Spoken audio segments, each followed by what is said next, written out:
Procure Pro Staffer Roger Hinchcliffe from Steelhead Manifesto, and we're in my kitchen tonight, and I'm going to share a few tips and tricks for you concerning preparing your fish baits. And what we're going to specifically talk about tonight is actually shrimp, but what we're going to show you here today, you can actually use this on your herring strips as well. And first of all, let's talk about shrimp. Now, a lot of guys, they prefer the raw, uncooked shrimp.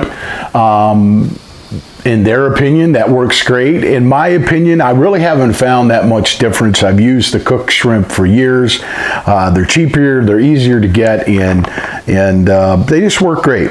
One of the things that I would tell you to look for is look for a shrimp that has a lot of creatine in it, where you'll see a lot of this orange. You know, obviously you've heard of the steelhead orange. Steelhead absolutely love the color orange, and I just prefer a shrimp that is really got a lot of orange in it. Okay, so if you find a specific retailer near you, that's wherever they're getting their shrimp, if they come with, you know, with more orange to them, I would recommend that you get those. Now, what I do is I catch them on sale. I'll buy a lot of bags of these and I freeze them. When it comes time to prepare the baits, what I do is a lot of guys, they'll throw these bags and they'll throw them out on the counter. They'll throw them in some water to quickly unthaw them. I don't like that.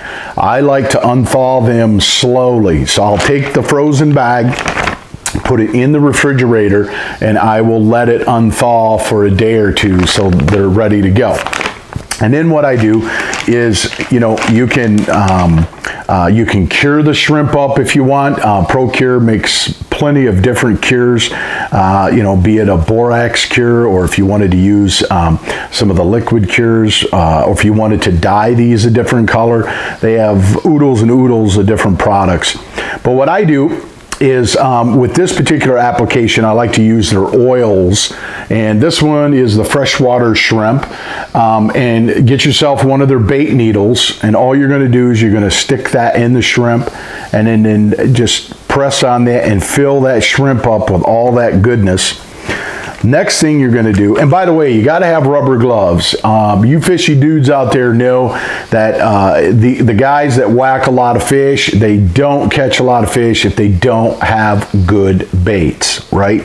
And so if you're noticing what I'm trying to tell you from start to finish, we want a quality bait. Quality baits whack fish, and I don't want to be leaving all my human scent on there. Plus, this stuff stinks, right? So anyways, once you injected the bait, you're going to go ahead and put that in your food saver bag. And when it comes to the food saver bags, these are available anywhere, but the difference with these food saver bags is they now have this little white strip, and it's an absorbent pad that will absorb all that extra oil and moisture so it doesn't get into your food saver and your wife doesn't kill you, right? So you want to look, when you're shopping for your food saver bags, look for the ones that say liquid block. Liquid block. Those are my favorite to use. So anyways, after you get your baits, you know, all juiced up, you know, if you want to add additional scent, dye, whatever, you get the message, right? What we're going to do is I like to prepare like 12 to 24 different types of baits with different scents, and then I'll mark them on the bag. But the reason why, this is the important part too, besides using the bait needle, is using the food saver. What this does is just like marinating a steak. By forcing all of that air out, you open up the pores to the bait and you allow all this goodness to get inside, right? So if you wanted to, you know, inject the baits with a specific scent, if you wanted to take that same scent or even a different scent and pour it in there and get it all, you know, juiced up, and then basically you put it in the food saver and suck all the air out of that. And what happens is it forces all of that goodness into your baits. And that's what you want, is a quality bait. The last tip I'm going to tell you about your shrimp or your herring strips or whatever, make sure after the baits have been prepared, you can go ahead and throw them into the freezer if you're not going to use them right away, and then you can unthaw them again slowly like I explained earlier. But make sure that when you take your shrimps out with you, you carry one of those little small lunchbox coolers, and you keep your bait fresh and cold. You know, don't pull this out and leave it laying, you know, out on the pier or out on the riverbank for the sun to deteriorate all this work that you've put into giving yourself a quality bait.